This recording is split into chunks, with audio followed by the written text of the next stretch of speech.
আসসালামু আলাইকুম। আশা করি সবাই ভালো আছেন। আজকে আমরা যে বিষয় নিয়ে আলোচনা করব বা যে বিষয়টা জানার চেষ্টা করব তা হচ্ছে পৃথিবীতে সমাজতন্ত্র বা সমাজতন্ত্র যে মতবাদ, এই সমাজতন্ত্র মতবাদ কিভাবে পৃথিবীতে চালু হলো, সমাজতান্ত্রিক রাষ্ট্র ব্যবস্থা বা কিভাবে উৎপত্তি লাভ করলো এবং পৃথিবীর এই সমাজতন্ত্র দেশ প্রথম দেশ কোনটা, কোন বিপ্লবের মাধ্যমে এই সমাজতান্ত্রিক রাষ্ট্র ব্যবস্থা চালু হলো, আমরা আজকে এর ইতিহাস একটু জানার চেষ্টা করব। আশা করি এই সমাজতন্ত্র কথাটা শুনে আপনারা ধারণা করতে পারছেন যে আমরা কোন বিপ্লবের কথা বলতে যাচ্ছি। চলুন আমরা আজকে রুশ বিপ্লব, যেই বিপ্লবের মাধ্যমে পৃথিবীতে সমাজতন্ত্র রাষ্ট্র ব্যবস্থা চালু হয়েছে, সেই রুশ বিপ্লবটা কিভাবে শুরু হলো এবং কিভাবে শেষ হলো, আর এর ফলাফলের ভিত্তিতে কিভাবে সমাজতন্ত্র রাষ্ট্র প্রতিষ্ঠিত হলো, আমরা আজকে জানার চেষ্টা করি। তাহলে আমরা আজকে জানবো রুশ বিপ্লব। রুশ বিপ্লব, আপনারা লক্ষ্য করুন এই রুশ বিপ্লবের আরেকটা নাম আছে যার নাম হচ্ছে বলশেভিক বিপ্লব। আমরা বলে থাকি বলশেভিক বিপ্লব। তাহলে এই রুশ বিপ্লবের নাম বলশেভিক বিপ্লব কেন বলা হচ্ছে, আর রুশ বিপ্লবের নামটা রুশ বিপ্লবটাই কেন বলা হচ্ছে? আমরা জানি যে রুশ বিপ্লব হয়েছিল রাশিয়া, বর্তমান রাশিয়া নামক যে দেশ আছে এই রাশিয়াতে। কিন্তু যখন এই রুশ বিপ্লবটা হয়েছিল তখন এই রাশিয়া নামক যে দেশ, এই রাশিয়া নামটা তখন ছিল না, তখন এর নাম ছিল সোভিয়েত ইউনিয়ন। তখন এর নাম ছিল কি? Soviet union. এই সোভিয়েত ইউনিয়নের আগে, যখন সোভিয়েত ইউনিয়ন গঠন করা হয়েছে তার আগে যে শাসন ব্যবস্থা ওখানে চলছিল সেই শাসন ব্যবস্থার নাম হচ্ছে জার সাম্রাজ্য। তখন নাম ছিল কি? জার সাম্রাজ্য। তাহলে আমরা দেখেছি যে প্রথমে ছিল জার সাম্রাজ্য, এই জার সাম্রাজ্য ভেঙে হলো সোভিয়েত ইউনিয়ন, এরপরে এই সোভিয়েত ইউনিয়ন ভেঙে হয়েছে বর্তমান রাশিয়া। তাহলে আজকের এই রাশিয়া প্রতিষ্ঠিত হওয়ার পূর্বে এর নাম ছিল কি? জার সাম্রাজ্য। আর এই জার সাম্রাজ্য থাকাকালীনই পৃথিবীতে সমাজতান্ত্রিক বিপ্লব হয়, যার আরেক নাম রুশ বিপ্লব, যার আরেক নাম বলশেভিক বিপ্লব। চলুন আমরা এই বিপ্লবটার নাম রুশ বিপ্লব কেন হলো আর বলশেভিক বিপ্লব কেন হলো আমরা একটু জানার চেষ্টা করি। রুশ বিপ্লব কারণ হয়েছে রাশিয়ার যারা নাগরিক তাদেরকে আমরা রুশ বলি, ফ্রান্সের নাগরিককে আমরা বলি ফরাসি, আমরা বাংলাদেশের নাগরিককে বলি বাংলাদেশি। এই বিপ্লবটা করেছিল রাশিয়ার নাগরিক। রাশিয়ার নাগরিকদের দ্বারা এই বিপ্লবটা সম্মিলিত হয়েছিল বা এই বিপ্লবটা ঘটেছিল। এই জন্য এই রাশিয়ার নাগরিকদের দ্বারা সংগঠিত হওয়ার ফলে এই বিপ্লবের নাম হয়েছে রুশ বিপ্লব। তাহলে রাশিয়ার নাগরিকদের দ্বারা এই বিপ্লবটা হওয়ার ফলে এর নাম হয়েছে কি? রুশ বিপ্লব। তাহলে রুশ বিপ্লবটা নামকরণ কেন হলো এটা আমরা বুঝলাম, কিন্তু এই রুশ বিপ্লবের আরেকটা নাম দিয়েছে বলশেভিক বিপ্লব। এই বলশেভিক বিপ্লবটা কেন নামকরণ করা হলো চলুন আমরা এইটা জানার চেষ্টা করি। এবার আমরা এই বলশেভিক বিপ্লবটা জানার আগে রুশ বিপ্লবটা কিভাবে হলো, কিভাবে সংগঠিত হলো সেই বিষয়টা জানার চেষ্টা করলে, সেই বিষয়টা জানলে আমরা এই বলশেভিক বিপ্লবটা কেন নামকরণ করা হয়েছে আমরা সেটা জানতে পারবো। দেখেন, পৃথিবীতে যখন রুশ বিপ্লব হয় তখন রাশিয়াতে চলেছিল জার সাম্রাজ্য। আমি আগেই বলেছি তখন চলছিল কি? জার সাম্রাজ্য। এই জার সাম্রাজ্যর যিনি রাজা তখন সেই সময় ছিলেন এই রুশ বিপ্লবে, এই রাজার নাম ছিল কি? দ্বিতীয় নিকোলাস। কি ছিল? দ্বিতীয় নিকোলাস। তাহলে রাজা দ্বিতীয় নিকোলাস, সেই সময় জার সাম্রাজ্যের রাজা ছিল দ্বিতীয় নিকোলাস। এই রাজার একটা বৈশিষ্ট্য থাকে, দেখেন প্রত্যেকটা মানুষের কিন্তু একটা নির্দিষ্ট বৈশিষ্ট্য আছে, ঠিক এই রাজারও একটা বৈশিষ্ট্য ছিল। এই রাজার বৈশিষ্ট্য ছিল কি? ইনি ছিলেন যুদ্ধবাজ। ইনি ছিলেন কি? যুদ্ধবাজ। তাহলে যুদ্ধবাজ কি করবে? যুদ্ধ করতে পছন্দ করবে, মানে যেখানে যুদ্ধ হোক না কেন তিনি কি করবেন? সেই যুদ্ধে অংশগ্রহণ করবেন। আমরা কিছুদিন আগে লক্ষ্য করলাম যে পৃথিবীতে ইরান এবং ইসরায়েল যে যুদ্ধটা হলো, এই যুদ্ধে কিন্তু আমরা ফেসবুকে দেখলাম যে উত্তর কোরিয়ার প্রেসিডেন্ট কিম জং উন মানে নড়াচড়া করতেছে যে আমাকে কেন যুদ্ধের মধ্যে নিচ্ছে না, তার মানে কি উনি যুদ্ধ করতে প্রস্তুত। ঠিক কিম জং উনের মতো এই রাশিয়ার যে জার সাম্রাজ্যের যে নেতা বা রাজা দ্বিতীয় নিকোলাস, তিনি এরকম যুদ্ধবাজ ছিলেন, যেখানে যুদ্ধ লাগুক তাকে অংশগ্রহণ করতে হবে। তো এই যুদ্ধবাজ নেতার নীতি ছিল দুইটা। এক নম্বর নীতি কি? উনি যেখানে যুদ্ধ লাগুক না কেন সেই যুদ্ধে তার সৈন্যবাহিনীকে ফোর্স করে, বাধ্য করে যুদ্ধে জড়াতে তিনি প্রস্তুত করতেন, তাদেরকে রাজি করাতেন। তো এই সৈন্যবাহিনী যখন যুদ্ধে ফোর্স করতেন যুদ্ধে যাওয়ার জন্য, সৈন্যবাহিনী যদি যুদ্ধে না যেতেন তাহলে উনি এই সৈন্যবাহিনীকে শাস্তি দিতেন কি জানেন? এই সৈন্যবাহিনীকে শাস্তি দিতেন যে তাদের খাবার বন্ধ করে দিতেন, মানে খাবার যে খাইতে দিবে এই খাবারটা তাদের জন্য কি করা হতো? বন্ধ করে দেওয়া হতো। আমরা দেখি যে বাড়িতে যখন শিশুরা বা যখন বাচ্চারা যখন পড়াশোনা করে না, তখন মায়েরা কিন্তু খাবার বন্ধ করে দেওয়ার ভয় দেখায়, জিনিস না দেওয়ার ভয় দেখায়। তো এই রাজা দ্বিতীয় নিকোলাস তাদের সৈন্যদের যখন যুদ্ধে প্রেরণ করত, এই যুদ্ধে যারা যেতে চাইতো না তাদের প্রথম শাস্তি দিত যে তাদের খাবারটা বন্ধ করে দেওয়া। তার মানে কি, অন্ন না দিলে কিন্তু তখন ওই অন্নর তাড়নাতে কিন্তু কি করবে, যুদ্ধে যাবে। তো প্রথম পদক্ষেপ এটা। দ্বিতীয় পদক্ষেপ কি, যখন এটাতেও কাজ হতো না তখন সেই সৈন্যদের কি করতো, নির্বাসিত করত। সেই সৈন্যদের কি করতো, নির্বাসিত করতো, মানে ওর রাজ্য থেকে বের করে দিত। তার মানে ওর জার সাম্রাজ্য বা রাশিয়া যেটাকে আমরা বলছি, এখান থেকে কি করতো, বের করে দিত, নির্বাসিত করত। তো ঠিক এইরকম একজন ব্যক্তি, আমরা ওই ব্যক্তিকে খুবই ভালোভাবে চিনি। এরকম একজন ব্যক্তি ছিলেন লেনিন। দেখেন, এরকম একজন ব্যক্তি ছিলেন লেনিন, যার পুরো নাম হচ্ছে ভ্লাদিমির ইলিচ ইলিয়ানোভ লেনিন, যাকে আমরা সংক্ষেপে বলি ভিআই লেনিন, যাকে আমরা সংক্ষেপে বলি ভিআই লেনিন। তো এই ভিআই লেনিন প্রথম জীবনে ছিলেন এই জার সাম্রাজ্যের সৈন্য। প্রথম জীবনে ছিলেন তিনি এই জার সাম্রাজ্যের সৈন্য। তো এই ভিআই লেনিন এই দ্বিতীয় নিকোলাসের যে দুইটা নীতি, যে খাবার দেওয়া বন্ধ করে দেওয়া, নির্বাসিত করে দেওয়া, এটা উনি পছন্দ করতেন না। আসলে রাজাকে সবাই যে পছন্দ করবে এমন তো কথা নেই, তাই না? তো এই যারা পছন্দ করতেন না সেই সৈন্যবাহিনীর মধ্যে ছিলেন এই লেনিন। তিনি যখন এই দ্বিতীয় নিকোলাসের এই যে নীতি, এই নীতি যখন পছন্দ করতেন না বা পছন্দ তার হতো না, তখন তিনি স্বেচ্ছায় এই রাশিয়া বা রুশ যেটাই আমরা বলছি না কেন, তার পাশে একটা রাষ্ট্র আছে, নাম হচ্ছে সুইজারল্যান্ড।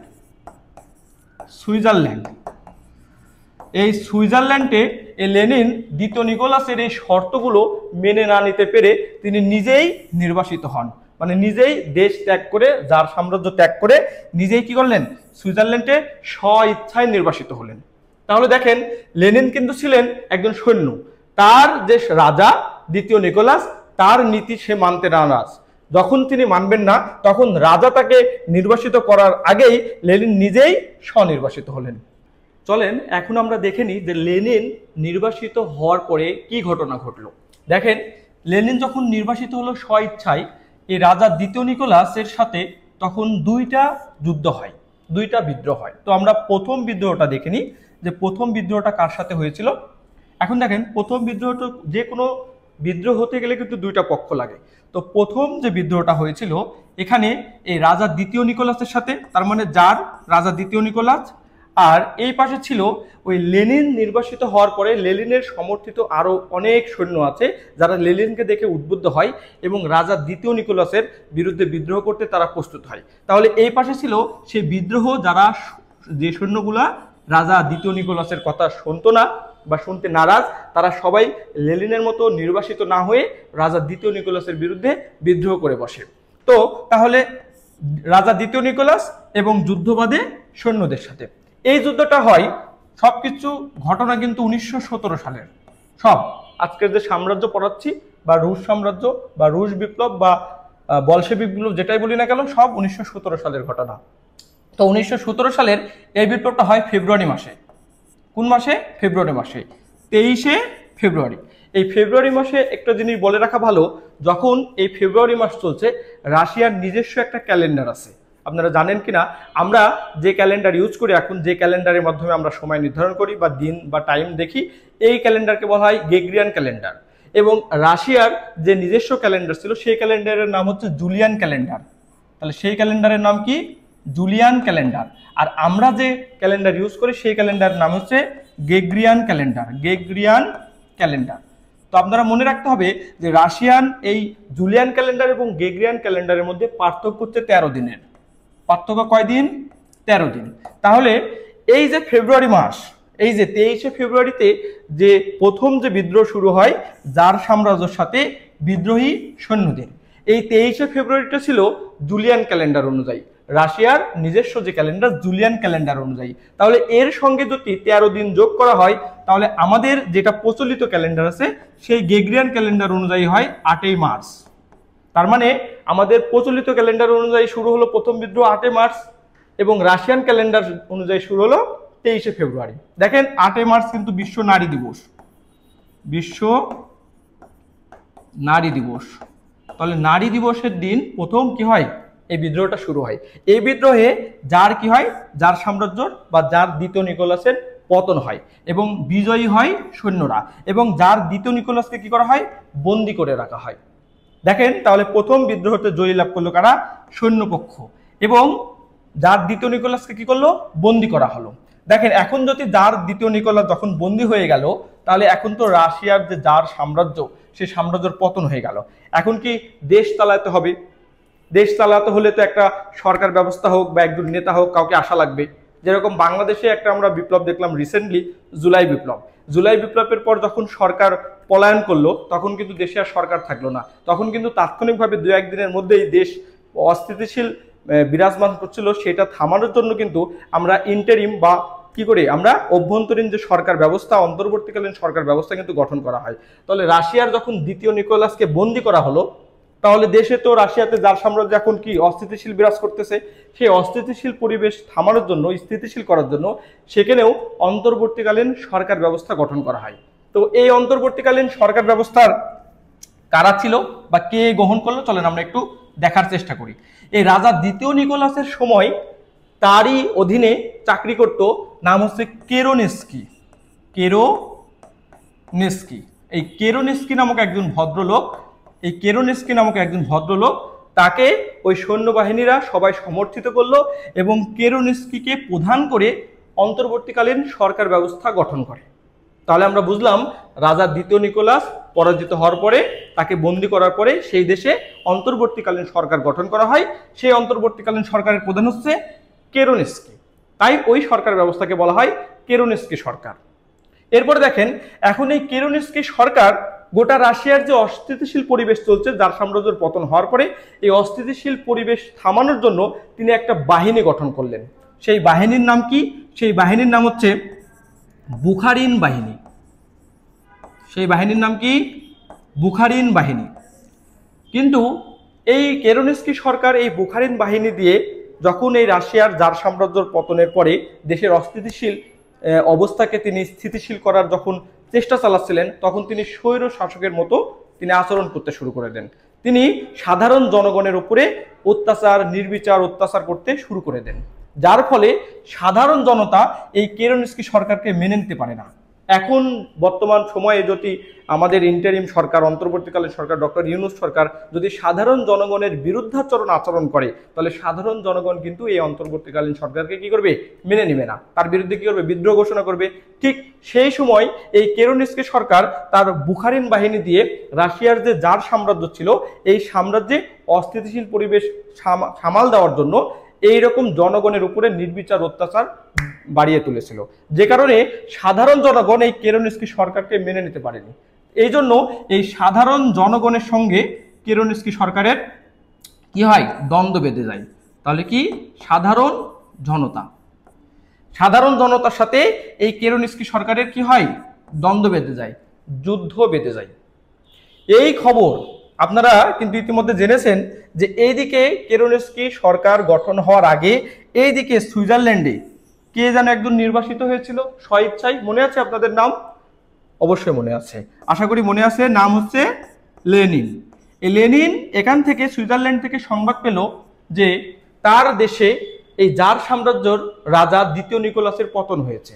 এখন যেখানে কেরোনেস্কি সরকার গঠন করা হয়েছে, কেরোনেস্কি সরকারের সাথে এই সাধারণ জনতার কি হয়েছে, যুদ্ধ বা একটা বিদ্রোহ দেখা দিচ্ছে। তখন তিনি কি করলেন, এই লেনিন তার এই যে নির্বাসিত জীবন, এই নির্বাসিত জীবন তিনি ত্যাগ করে রাশিয়ার দক্ষিণ পশ্চিমে একটা জায়গা আছে, একটা অঞ্চল আছে, নাম হচ্ছে পেট্রোগ্রাদ। আসলে পেট্রোগ্রাদ বললে আপনি এখন হয়তো চিনতে পারবেন না, কারণ এই শহরটা যখন রুশ বিপ্লব হয়েছে তখন এর নাম ছিল পেট্রোগ্রাদ, কিন্তু এখন এই শহরটার নাম হচ্ছে সেন্ট পিটার্সবার্গ। তাহলে এখন এই শহরটার নাম কি, সেন্ট পিটার্সবার্গ। যখন আমরা এই জার সাম্রাজ্য যখন লেনিন যখন প্রত্যাবর্তন করে নিজ দেশে আবার, তখন এই শহরটার নাম ছিল পেট্রোগ্রাদ, কিন্তু বর্তমান এই পেট্রোগ্রাদ শহরটার নাম হচ্ছে সেন্ট পিটার্সবার্গ।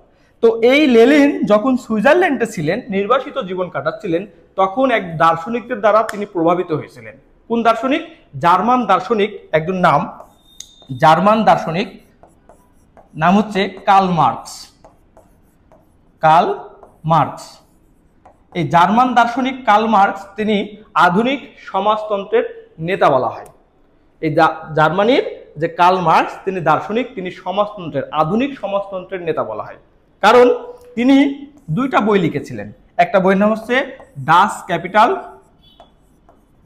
ডাস ক্যাপিটাল, আরেকটা বই হচ্ছে the communist, the communist manifesto,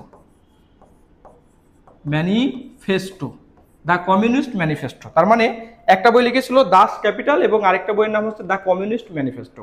এই দুইটা বইয়ের যে মতবাদ ছিল, এই মতবাদ পড়ে এই লেনিন তিনি সমাজতান্ত্রিক নেতায় প্রভাবিত হন, তিনি সমাজতান্ত্রিক নেতায় পরিবর্তন হয়, বা তিনি সমাজতান্ত্রিক নেতায় বিশ্বাসী হন, তিনি সমাজতান্ত্রিক নেতায় গড়ে ওঠেন।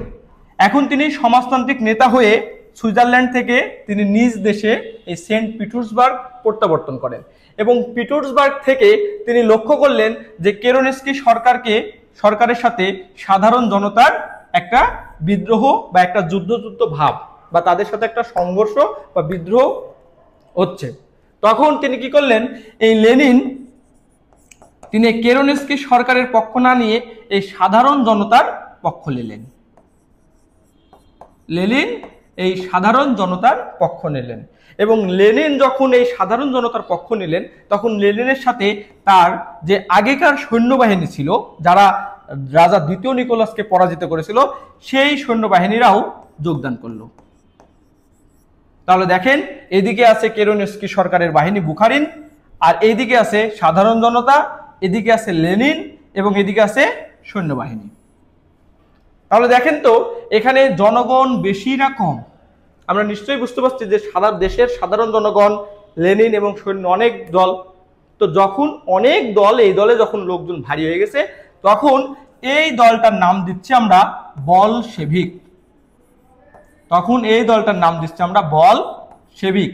আসলে বলশেভিক শব্দের অর্থ হচ্ছে সংখ্যা গরিষ্ঠ, মানে সংখ্যায় যারা বেশি তাদেরকে বলা হয় বলশেভিক। আর দেখেন তো ওই জনতার তুলনায়, ওই পাশের যে জনসংখ্যা, সেই জনসংখ্যার তুলনায় কেরেনস্কি সরকারের যে বুখারিন বাহিনী সংখ্যায় একদম কম, সংখ্যা লঘিষ্ঠ। আর এই সংখ্যা লঘিষ্ঠ হওয়ার কারণে এই বাহিনীর নাম দিলাম আমরা মনশেভিক। তাহলে বলশেভিক মানে সংখ্যা গরিষ্ঠ, মানে সংখ্যায় বেশি, আর মনশেভিক মানে সংখ্যায় কম, সংখ্যা লঘিষ্ঠ। তাহলে এখন যুদ্ধটা হচ্ছে কার মধ্যে? বলশেভিকের সাথে মনশেভিক। বলশেভিকের সাথে মনশেভিকের যুদ্ধে বেঁধে গেছে। এখন কোনো যুদ্ধে দেখি যে জনসংখ্যায় বেশি হলেও কি করে যুদ্ধে হেরে যায়, কিন্তু এখানে দেখেছি যে জনসংখ্যায় যারা বেশি তারাই যুদ্ধে জিতে গেছে, লেনিনেরা এই যুদ্ধে জয়ী লাভ করে। তো যখন লেনিনেরা এই যুদ্ধে জয়ী লাভ করে, বলশেভিকরা এই যুদ্ধে জয়ী লাভ করলো, তখন এই যুদ্ধের নাম হলো বলশেভিক বিপ্লব। কারণ এই বিপ্লবটা হয়েছিল বলশেভিকদের মাধ্যমে, বলশেভিকদের দ্বারা। এখন প্রশ্ন হতে পারে যে প্রথম বিপ্লব তো ফেব্রুয়ারি মাসে হয়েছিল, কিন্তু এই বিপ্লবটা কোন মাসে হয়েছে? চলুন আমরা দেখে নিই যে এই বিপ্লবটা কোন মাসে হয়েছে। এই বলশেভিক বিপ্লবটা হয়েছিল জুলিয়ান ক্যালেন্ডার অনুযায়ী 25 অক্টোবর। 25 অক্টোবর। আচ্ছা বলেন তো, জুলিয়ান ক্যালেন্ডার অনুযায়ী যদি 25 অক্টোবর হয়, তাহলে গ্রেগরিয়ান ক্যালেন্ডার অনুযায়ী কত হবে? এই 25 অক্টোবরের সাথে যদি আপনি 13 যোগ করেন না, তাহলে দেখবেন 7 নভেম্বর চলে আসবে। 7 নভেম্বর চলে আসবে। তার মানে এই 25 অক্টোবর বলশেভিক বিপ্লবটা হয়েছিল এবং বলশেভিকরা জয়ী লাভ করেছিল, বিজয়ী হয়েছিল। তাই এই বিপ্লবের যেমন নাম দিচ্ছে আমরা বলশেভিক বিপ্লব, তেমন এই বিপ্লবের আরেকটা নাম হচ্ছে অক্টোবর বিপ্লব।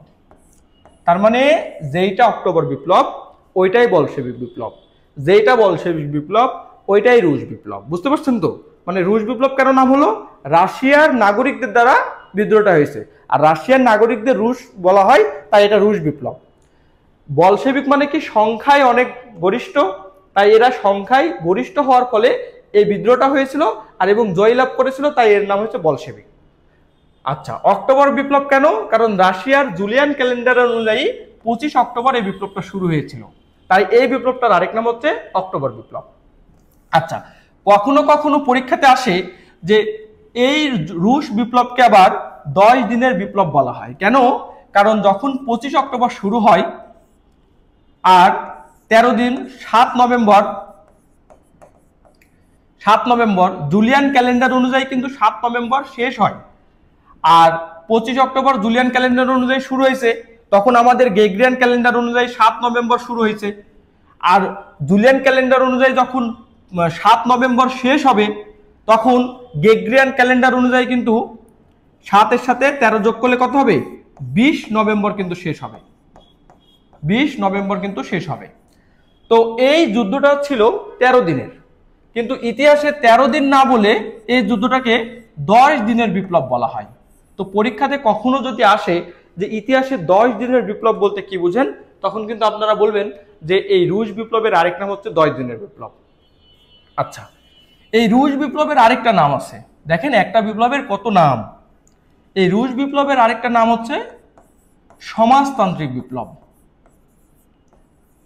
সমাজতান্ত্রিক বিপ্লব। কেন এই বিপ্লবকে সমাজতান্ত্রিক বলা হয়?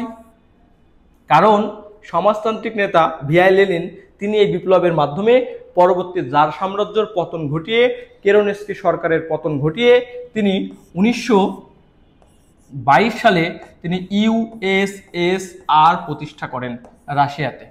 ইউএসএসআর আবার কি? ইউএসএসআর হলো union of Soviet socialist Republic. তার মানে তিনি 1922 সালে 1917 সালের এই যে বিপ্লব, যার রুশ বিপ্লব, এই রুশ বিপ্লবের পরে 1922 সালে তিনি ইউএসএসআর প্রতিষ্ঠা করলেন। আর ইউএসএসআর প্রতিষ্ঠার মাধ্যমে তিনি সমাজতান্ত্রিক যে দেশ, সমাজতন্ত্র যে ধারণা, সমাজতান্ত্রিক দেশের প্রতিষ্ঠা লাভ করেন। এবং পৃথিবীতে এই বিপ্লবের মাধ্যমে কিন্তু এই সমাজতান্ত্রিক যে ধারণা, সমাজতন্ত্র ব্যবস্থা চালু হয়। এর আগে কখনোই এই সমাজতন্ত্র বলতে মানুষ কিছু জানতো না, সমাজতান্ত্রিক দেশ প্রতিষ্ঠিত হয়নি। এরপর থেকে, এই বিপ্লবের পর থেকেই সমাজতান্ত্রিক দেশ, পৃথিবীর প্রথম সমাজতান্ত্রিক দেশ যদি পরীক্ষাতে আসে কোনটা, রাশিয়া হবে। আমরা এর আগে দেখেছি পৃথিবীর প্রথম ধনতান্ত্রিক দেশ বা পৃথিবীর প্রথম গণতান্ত্রিক দেশ যেরকম ফরাসিরা করেছিল, ফরাসি বিপ্লবের মাধ্যমে হয়েছিল। ফ্রান্স হচ্ছে পৃথিবীর প্রথম গণতান্ত্রিক বা ধনতান্ত্রিক দেশ। ঠিক এরকম রাশিয়া হচ্ছে পৃথিবীর প্রথম সমাজতান্ত্রিক দেশ।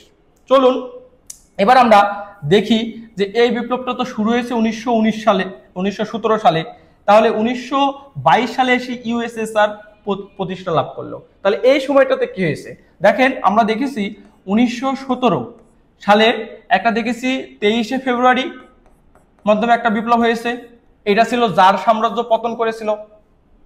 আচ্ছা, এরপরে দেখেছি 1917 সালের 25শে অক্টোবর আরেকটা বিপ্লব হয়েছিল, যে বিপ্লবের মাধ্যমে কি করেছে, বলশেভিক এবং চিরতরে কেরেনস্কি সরকারকে বিতাড়িত করেছে।